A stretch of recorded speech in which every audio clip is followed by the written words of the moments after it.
זה מנה של בקר עם ירקות, בקר עם פלפלים, זה בקר עדין מאוד. זה מנה של בקר עם ירקות ברוטב סיצ'ואן חריף. לא חריף צועק לשמיים, אבל זה חריף פיקנטי כזה. אותו דבר כמו הבקר, רק שזה בעוף סיצ'ואן חריף, לא חריף במיוחד. זה עוף עם פלחי אננס ברוטב חמוץ מתוק. זה עוף ברוטב שקדים, זה עוף עדין מאוד עם ירקות, ללא סוכר. זה כנפי עוף ברוטב יין ודבש. זה עוף ברוטב לימון, חמוץ מתוק, מצופה ומטוגן. זה שנקחי רול. זה עוף טחון. וכמובן אג רולינג, כל אחד יודע.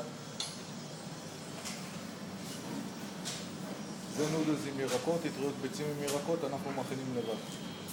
זה יטריות אורז, יטריות אורז עם ירקות. זה אורז מטוגן, עם אפונה וגזר וביצה. זה ירקות מעודים, מיקס וקשרוס. הכי פחות שיש, בלי סוכר, לא שמן, על בסיס מים.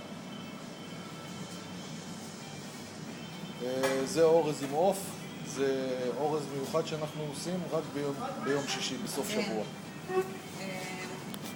אננס, עוף באננס. שדרות ירושלים, 5 רמת גן, מספר טלפון 677-6812.